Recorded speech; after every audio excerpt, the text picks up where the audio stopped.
You know what time it is? Gotcha! Yes! Yes! Get into it! Get into it! Yes! We're back! There's a giant spider outside my window. That's why I was looking a little confused. Y'all, you know what? Hello. Well, if you haven't met them, this is Little Papito and Frog Hat. Yes, this was a crocheted duck and frog hat created by a guest of mine. Yes, from Sunrise. So, yeah. But you know what time it is. It's my favorite time of the year. It's coming up. Yeah, fall is actually here. Let's see. Let's cut out the nonsense. Fall is here. Okay? Fall is here. Get into it. And I'm specifically talking about my friends in the Midwest because early fall is here, which in my opinion, this is when fall should start. This is what I grew up learning in regards to when I was in elementary school and middle school. Is around this time the weather does get colder. Not completely, but it gets a little chiller at night. The wind blows through the trees. The colors of the leaves change. So many people were in denial when I said that there was an early fall a month ago because the leaves were slowly... I have a beautiful bush in front of my apartment building and it was slowly reddening. And I kept telling people, I was like, the trees are changing color already. And they're like, oh my gosh, Chris, don't say that. That's terrible. I'm like, no, like that's a beautiful thing. Autumn is here. Fall is here. Fall equinox will soon be upon us, and then my birthday season will soon begin. Someone's made a little hiccup.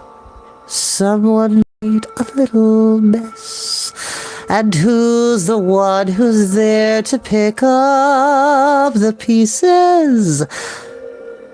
One guess. All is fair when you wear the crown, the little perk your power provides. And yes, that is from Disney's live action remake of Snow White, which honestly, I don't think that movie is as bad as critics seem to make it. I feel like if you, the regular viewer, just go and watch it. First, watch the original movie, then watch this remake because they enhance a couple of plot lines.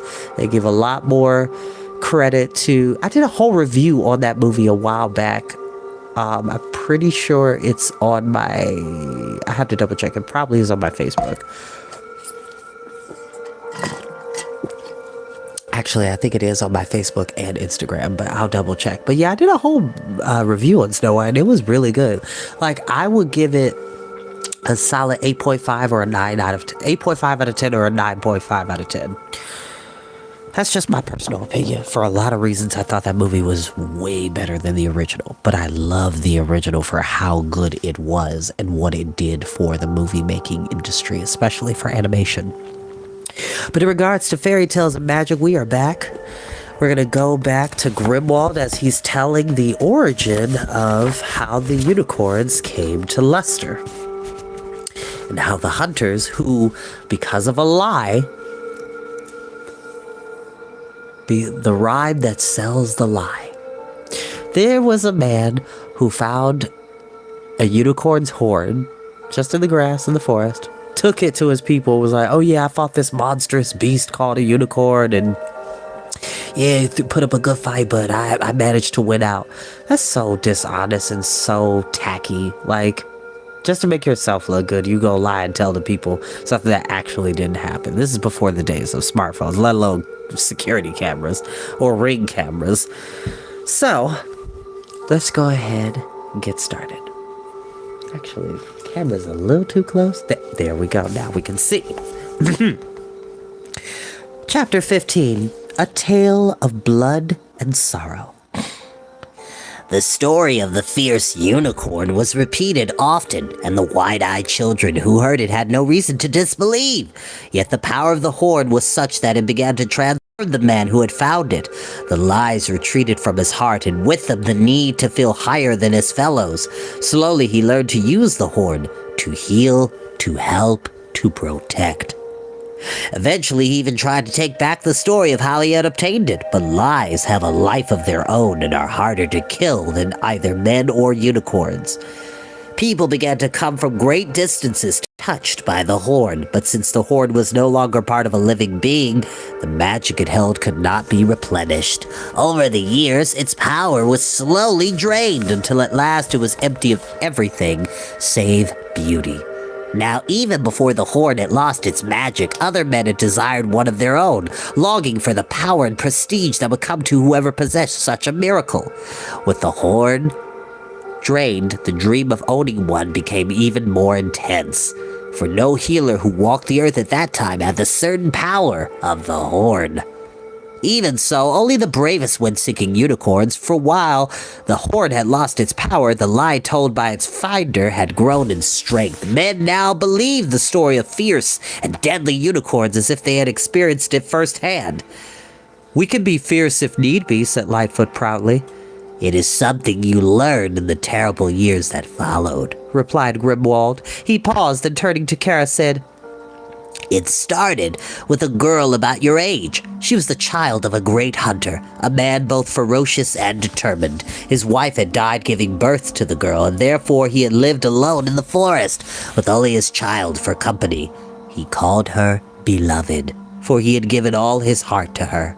Beloved fell ill. On the first day of her sickness, the hunter tended her himself. But on the second day, she was much worse. So he went to the village and brought the healer back to their forest home. But the healer could do nothing. Alas, that we no longer have a unicorn's horn," he muttered as he left the hut. The father's quick ears heard these words. With each passing day, Beloved's condition grew worse. On the third day after the healer's failure, the hunter said to himself, "I shall find me a unicorn. I care not for its ferocity. I care not for my own life. Should Beloved die, I will hunt, I will find, and I will tear the horn from its head." Kara could feel Lightfoot shudder. Horrible as the story was, she wondered what it would be like to have a father who loved her like that. "Such was the hunter's love for his daughter," continued Grimwald, "that he never questioned whether his vow was good or evil, wise or foolish. The child alone was in his mind and in his heart as he went a-hunting. His quest carried him far and wide, but each night he returned to the cottage to care for Beloved and tend her needs. He was a solitary man, and even had he known someone who would come and help with the child, he would not have known how to ask. Alas, each night when he returned to the cottage, the child was worse when he had left than when he had left her. The days drew on. She begged him to stay by her side until she died, as she was sure now that she must do. But the hunter had become obsessed with the quest for the horn. Wild-eyed, he refused his daughter's pleas and instead strapped her to his back and carried her with him on his hunt. It was not hard, for her illness had wasted her and she weighed but little. Nor did she complain, for she loved her father and longed to be with him. Kara sighed, thinking what that must have been like. Grimwald glanced at her, but made no comment.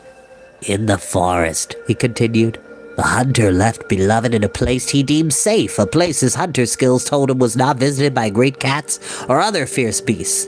Then he began circling out, searching for a unicorn, haunted by the fear that he would come back and find his daughter dead from Late that afternoon, a breeze caught and carried Beloved's scent to a unicorn named Whiteling, who was wandering in a stream some miles away. The smell of her pain and need, of her approaching death, touched his heart. He began seeking the child even as her father was returning from his hunt. Whiteling reached the clearing first. He did not enter at once, for unicorns were wary around humans, but something about the child drew him in. Her innocence, perhaps, or her pain, or simply the knowledge that he could heal her. Silently, on feet that could cross a field of flowers without crunching a petal, he began to walk toward the girl. She lay equally silent, eyes closed, breathing shallow. Lowering his horn, Whiteling pointed it at Beloved. Even as her father drew near the clearing, the hunter's heart filled with terror when he saw the very beast he'd been seeking. The beast he had been taught from boyhood was ferocious beyond all others, heading for his daughter. He reached into his quiver, drew forth an arrow, knocked it to his bow. Kara drew a sharp breath. She could feel Lightfoot grow tense beside her. The unicorn bent to heal the child. The father loosed his arrow. It flew straight and true, piercing Whiteling's heart at the very moment that his horn pierced the heart of the ailing girl. He screamed and reared, trumpeting his pain. Bellowing with rage, the hunter raced into the clearing. Whiteling turned on him and the two began to fight. The battle was brief but bloody. When it was done, both man and beast lay dead on the forest floor. The only living thing in the clearing was Beloved, who had watched the tragedy through wide and terrified eyes. Whiteling had cured her illness, yet her heart was filled with an icy pain. Here is the reason. When the arrow struck Whiteling, he had snapped up his head so fast that the tip of his horn caught beneath Beloved's breastbone and broke off there. That piece of horn was now lodged in her heart. That piece of horn, which was doomed to be forever wounded, forever healing, both in the same instant. Kara put her hand to her chest, trying to imagine the feeling. Though it took 7 days, Beloved buried her father in that clearing, digging his grave with the broken horn that she had hacked from Whiteling's head with her father's knife. Holding the alicorn with both hands, afire with pain, she swore that she and her children, her children's children, and all the generations that followed would be foes of all unicorns and hunt them and kill them until the last days and the ends of the earth. Only then did she return to the cottage that she had shared with her father. Eventually, she found another hunter and married him and gave birth to 7 sons. Each son was trained in the ways of the wood and the trail and the hunt.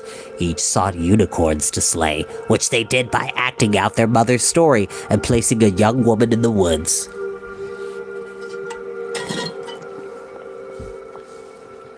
The hunters believed that this lured the unicorns because they wanted to savage the innocent girl. But the real reason was even stranger. In the moment of Whiteling's death, the unicorns had been taken by a kind of madness. He was the first of their kind to be killed, and each unicorn had felt the moment when his horn had been broken. Each had seen for an instant through his eyes, and what they had seen was a young girl lost in pain and fear. These two things, the girl and the broken horn, were fused in their minds, and they sought ever and again to find the missing bit of horn and to bring peace to young maidens, usually to the unicorn's own grief and sorrow. The sons of Beloved grew old and died, but Beloved herself did not, for the piece of horn lodged in her heart kept her alive, ever wounded, ever healing. Grandson and great-grandsons after that, and as is true for many families in your world, they come to be known for what they did. They came to be called the Hunters. Of course, many are known as Hunter who do not come from this clan, and there are many born to the clan who do not know its true past. But from each generation, Beloved herself selects a handful to carry on the family quest, to seek and to slay unicorns. Grimwald paused and shook himself as if coming out of a trance. Looking directly at Kara, he said, "After a time, the unicorns opened the first door to Luster. They fled here to have a world of their own where they would be safe from the hunters and the curse of Beloved. But that is another story, and a long one at that. What you need to know now is that for centuries the hunters sought to enter this world in order to carry out their request for revenge. Then something happened, and for a long time we did not hear anything of them. We even dared hope that line had finally died out or given up. We were wrong. I am sure that the man chasing you is one of their clan. His goal is to gain the amulet so he can open a door to Luster, to others of his kind. Perhaps the hunter and the delvers are in league. Even if they are not, should the delvers succeed in opening a door, the hunters will be ready. The slaughter will begin again." Kara felt a cold terror in her heart, partly because of what Grimwald had just said, but even more because she finally knew the identity of the man who had chased her grandmother and her into St. Christopher's. She knew, but she dared not tell.